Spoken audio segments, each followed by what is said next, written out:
राजस्थान के इतिहास में पहली बार उनको सदन के आसन के प्रति किए गए अपमान की सदन में खड़े होकर के खेद व्यक्त करना पड़ा। विधानसभा में 7 दिन का टूटा गतिरोध।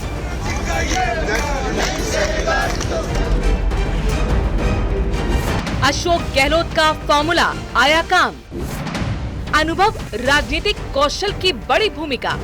राजस्थान के इतिहास में पहली बार एक ऐसा नजारा देखने को मिला जिसकी शायद ही कभी किसी ने कल्पना की होगी। बजट सत्र के दौरान इस बार सदन में इतना हंगामा बरपा कि विपक्ष ने विधानसभा के बाहर ही मॉक असेंबली लगा दी थी। विधानसभा में 7 दिन का गतिरोध आखिरकार गुरुवार को खत्म हुआ और इसको खत्म करने के पीछे सबसे बड़ा और अहम किरदार था पूर्व सीएम अशोक गहलोत का।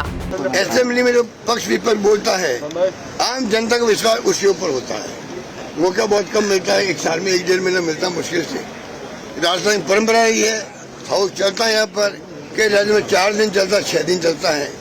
हमारा सौभाग्य है कि हमारे यहाँ पर परंपरा जो आजादी के बाद से डाली गई है, मिस्टर मोहनलाल सुखाड़िया के पहले और बाद से ही उनको निभाते आ रहे हम सब लोग, चाहे पक्ष हो चाहे विपक्ष हो।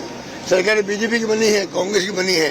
गतिरोध के चलते कांग्रेस विधायकों ने विधानसभा के बाहर धरना प्रदर्शन शुरू कर दिया था। अशोक गहलोत लगातार 2 दिनों तक धरना स्थल पर पहुंचे और विधायकों से बातचीत कर सदन की स्थिति और गतिरोध को लेकर फीडबैक लिया।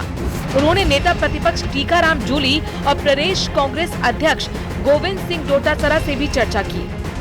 पूर्व सीएम अशोक गहलोत ने न सिर्फ कांग्रेस विधायकों और विपक्ष को संवाद के लिए प्रेरित किया, बल्कि सत्ता पक्ष के साथ भी संवाद बनाए रखकर गतिरोध समाप्त करने में महत्वपूर्ण भूमिका निभाई। विपक्ष सबका मैं समझता हूँ कि सहयोग रहना चाहिए और आगे बढ़ करके ईगो नहीं होना चाहिए किसी का, मेरा मानना है। राजस्थान में अशोक गहलोत की पहचान सियासी दांवपेच में माहिर नेता की रही है।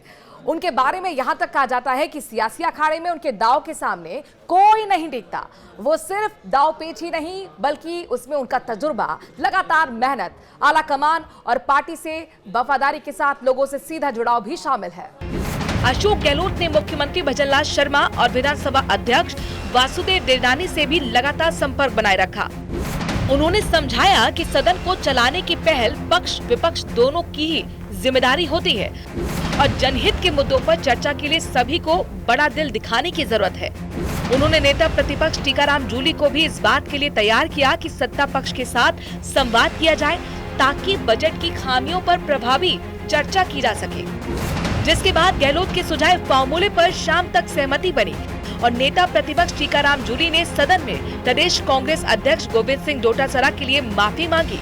गोविंद सिंह डोटासरा जी की जो आसन के प्रति उनका जाना हुआ या जब सदन नहीं चल रहा था उनके द्वारा जो टिप्पणी की गई वो आसन की गरिमा के अनुरूप नहीं थी, उसके लिए मैं माफी चाहता हूं। इस पूरे घटनाक्रम में पूर्व मुख्यमंत्री अशोक गहलोत के अनुभव और राजनीतिक कौशल की बड़ी भूमिका रही और आखिरकार राजस्थान विधानसभा में गतिरोध खत्म हुआ। गहलोत के सुझाए फॉर्मूले पर सहमति बनी और सब कुछ संभव हो सका। Bureau report, news 18 Rajasthan.